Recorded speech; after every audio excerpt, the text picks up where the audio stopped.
Now I will begin the segment of the installation process of the Carter guides. This part may be what interests you the most, as this upgrade can greatly improve performance. As I said, replacing the stock guides in this Porter cable bandsaw was relatively easy. Once I figured it out, the people at Carter were most helpful. I did have to drill and tap some extra holes in the lower saw frame so I could relocate the lower bearing mount for alignment, and Carter engineers provided me with help and an extra bracket. In doing this, I was just off a tad on my measurements, so you can learn from what I did, but it still works for me. Maybe in the future they will make modifications for a kit to fit this Porter bandsaw specifically. These modifications I made for the lower mount are not approved by Carter, so do this at your own risk. I used the Carter Jet 14 micro adjust guides, and that's for the Jet bandsaw, but it works on this Porter cable. I'll put a link in the description below and in the PDF file I put on my website. As an additional note, Carter has a great YouTube video online hosted by Alex Snodgrass, a great video with a lot of information to dispel a lot of the mysteries about the bandsaw. It's a must watch. I'll put a link in the description below and the PDF file on my website.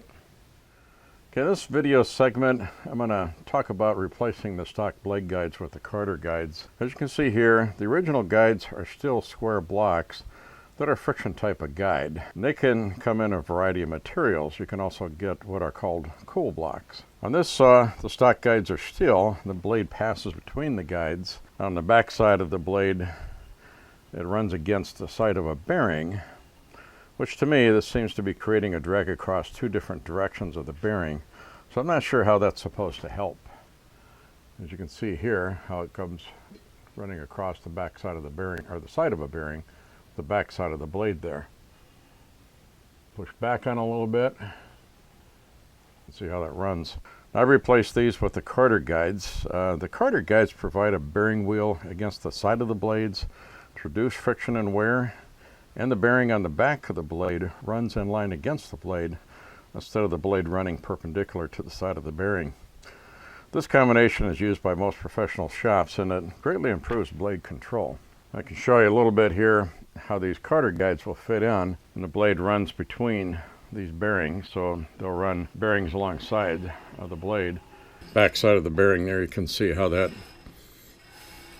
runs against the back of the blade. Makes for a lot better control, a lot less wear. The lower blade guides are very similar to the uppers, with slight changes in orientation. Now, replacing the stock guides in this Porter cable saw was relatively easy.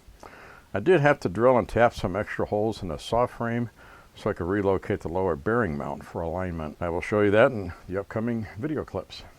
The first step in putting on these Carter replacement guides to remove the table. Now, this is a great step to do anytime you want to replace the saw blade or make any adjustments on your guides. This opens it up and gives a clear view and easy access to everything. And it takes 20 seconds or less. It may take me a little bit longer here just because I have to step through each step of the process. The first step will be to remove the blade clearance plate. Get that out of the way. Next, we have to remove the table pin. And the purpose of this pin is to keep this table level across here, because we have the split here that's required for removing the blade no matter which method you use. So remove that pin. It's got a hex head on it. You can use a crescent wrench or whatever size wrench that fits that, or even a pair of pliers. All I got to do is twist it a little bit. It's not threaded or anything, and it just comes out real easy. Okay, then on the bottom side, there are two knobs that are threaded on here. All you have to do is loosen that, spin them off, take those off. Then we just pick the table up straight, rotate it, and slide it out through that slot for the blade. Now we have complete access to get to everything. Makes it quick and easy. As you can see, this comes off, probably 20 seconds or less, even with me explaining it. Going back on is just about as quick and easy, other than getting your bolts lined up into these holes here. But once you do it enough times, you kind of get the knack for it, and it gets to be real easy. Okay, for removing and replacing the upper guide on this, I'll start with this one, as it requires the least modifications to the saw. although I do need to make a modification to the Carter upper mount itself. In removing the upper guide, note that it only has one set screw here, and the Carter mount has 3 set screws. As shown on this, we got 1, 2, and then there's a third one in the back here. That gives it a stronger attachment and less chance that it'll drift out of alignment on you. And what I'll do is loosen up this set screw here. That'll allow this assembly to come off along with the blade guard, and I can take that away. Now on the shaft, I filed away a little bit here because the previous set screw created a dimple on there, and that dimple also kind of created a crater, kind of like a meteorite hitting the planet does.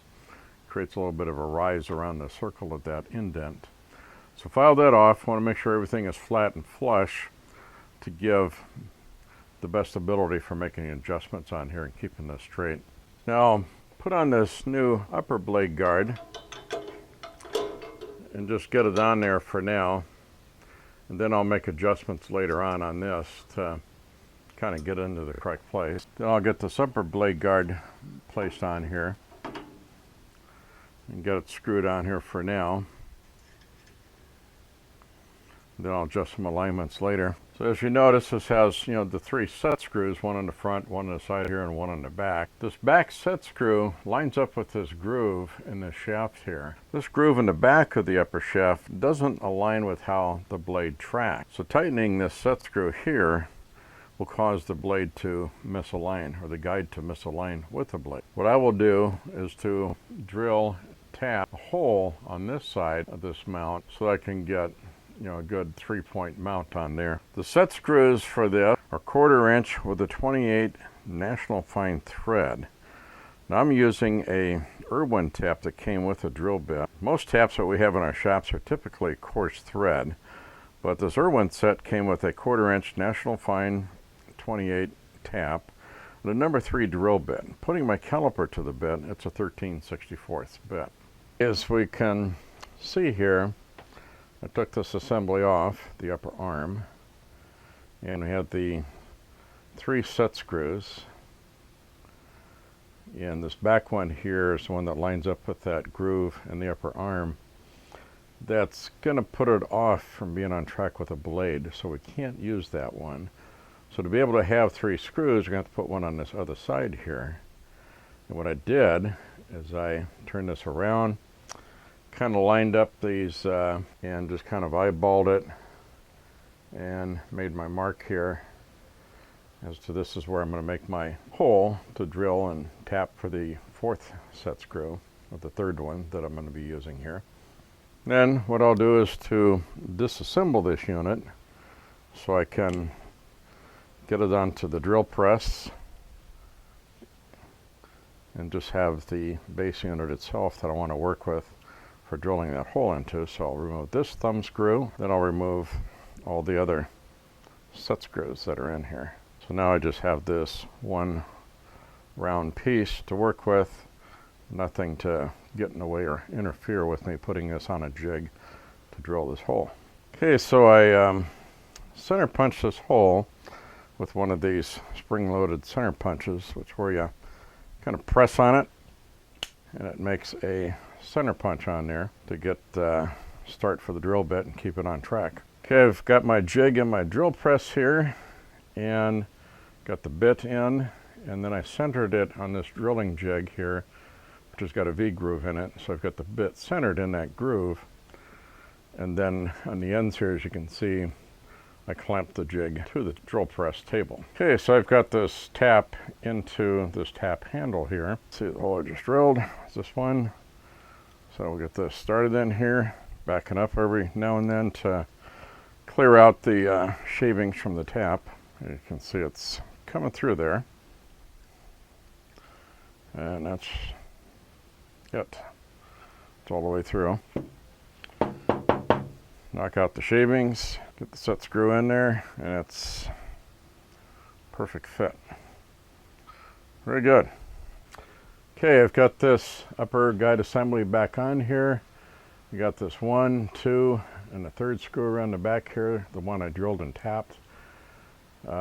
push this on all the way up onto the shaft to seat it completely, then tighten down all the set screws. Then adjusted this blade guide assembly up here, just get a rough setting for right now, and got the alignments with the blade. Then I will tweak these settings further. And see back here how I did put in this set screw on here. It's the hole I drilled and tapped, so that's all in there correctly now. Doesn't get misaligned because of this groove here. Okay, for now, doing this bottom guide mount, 2 bolts here that holds the stock lower mount, and it takes a number 10 wrench to loosen and remove these.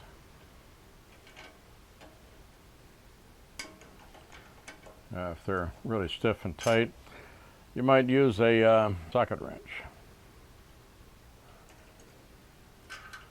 Then this assembly comes right off, and you can remove that. You can see the 2 original holes for the screws here. Carter gave me some lower brackets that I tried different ones to see which ones worked. I settled upon this one here. So I measured out things as best as I could for my best guess, and I drilled and tapped holes in this base, lower base portion here. And I tapped these to be 1/4 by 20" screws. And I used a couple of socket head screws to put in here. Because I was slightly off on my measurements here, I needed to get a little bit of space coming back again because I was back too far. But then again, as you can see, the spacing here was very close, so I didn't want to be weakening up this too much here. So what I did was I used a Dremel tool grinder to grind down to the shaft here, the threads off of here, and to what the thickness of this would be, so I can, get enough slide in there. Then on this part, as you can see here on these holes, I enlarged these with a round file, going this way back, as far as I thought I could, reasonably, without compromising the mount. And that gave me enough room to get the adjustments that I needed to get out of this. So I mounted these screws on. So I put these on without using any washers, as these holes were a good fit. Then tighten these down, get them snug. Not going to crank them down real tight yet because I'm going to have to make a few adjustments and tweaks with this yet. Now the lower mount will slide onto here. What I'll do is have to loosen up the blade here a little bit so I can get this to slip on.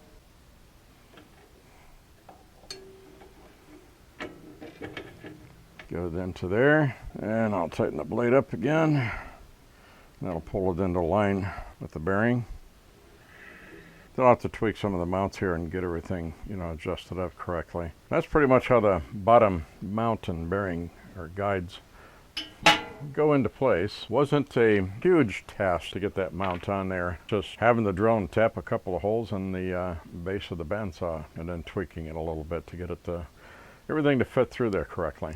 So I've got these Carter blade guides on here, and I've got them tuned up and aligned so that they run correctly, as per that video by Snodgrass on there shows how to tune these guides up. And it makes them run very well that way and gives you the greater accuracy for your cuts. That completes this portion of installing the Carter blade guides on this bandsaw. Well, I hope you enjoyed this video in regards to these Carter bandsaw blades for this Porter Cable 14" bandsaw. This episode is an excerpt from the longer version that I did that covers 12 modifications that I did to this bandsaw. But these Carter blade guides really help improve things, and it makes your work easier. If you enjoyed this and got something out of it, please give me a like. If you want to see what else I may come out with in the future, please subscribe. Thank you.